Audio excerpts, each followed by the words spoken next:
J'ai remarqué que ici, aux États-Unis, au Canada, en Europe, la ponctualité, c'est devenu comme une culture.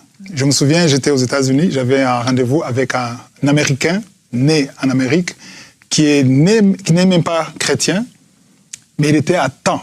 Donc à 15h, on était... Donc vous savez, il y a des embouteillages, mais à 15h moins 5, je vois la voiture chercher le parking. Et quelqu'un m'a dit, ici c'est la culture, c'est normal. Mais moi, ce qui me dérange, c'est pourquoi les chrétiens ne sont pas ponctuels. Alors maintenant, je vais parler de la ponctualité. Est-ce que Dieu s'intéresse à la ponctualité? C'est ça la question. Je vais vous apprendre un mot nouveau qui n'est pas dans le dictionnaire. C'est Made in Burundi. C'est un mot c'est d'aboriste. D'aboriste. Oui, d'aboriste. D'aboriste. D'aboriste. D'abord, je veux d'abord. Tu vois le d'abord? Quelqu'un qui a toujours des excuses, je l'appelle un d'aboriste. Ah ouais. Oui. Ah, c'est bien. Ça c'est inventé, c'est pas dans le dictionnaire. Il fait comme moi, il invente des mots. Oui, c'est Moi vrai. aussi, j'invente des mots. Franck, il a un dictionnaire à lui tout seul. Alors, avant de parler d'aboriste, Franck et Evelyne, je vais vous donner un exemple. C'est un enseignement qui est sur YouTube, j'ai appelé enlève d'abord. Faut enlever le d'abord. Alors, j'ai donné un exemple à l'époque quand j'ai enseigné. L'homme le plus riche qui était connu, l'homme le riche qui était connu au Burundi, c'était Bill Gates. Mais maintenant, on va parler de Elon Musk.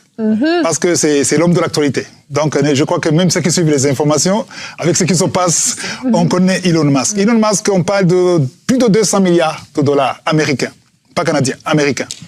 Alors, il vient, juste une supposition, dans ton église. C'est toi qui me suis dans ton église, ou même toi aussi.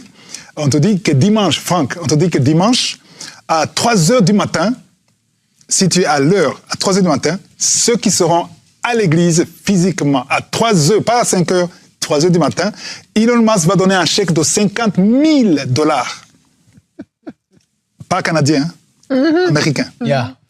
Si tu es à l'Afrique de l'Ouest, multiplie combien en francs CFA, je ne sais pas, en francs congolais, en francs burundais. Donc, il va te donner ça parce qu'il a la capacité de le faire. Tu vois? Alors, je suis sûr que l'église sera remplie. C'est sûr. Il y a des fortes chances. Ah ben oui. Je me souviens, quand j'ai donné cet exemple, je parlais de Bill Gates, il y a quelqu'un qui a dit, moi, non seulement je serai à temps, je vais passer la nuit à l'église. Pour être sûr qu'il n'y a pas de problème. Je vais avoir ma place. Mais être sûr que... Oui. Même la maman qui vient de mettre au monde avec deux jours, tu te dis, après tout, si j'ai 50 000 dollars, les dettes, tout ça, je serai là. Donc, c'est la motivation. Oui.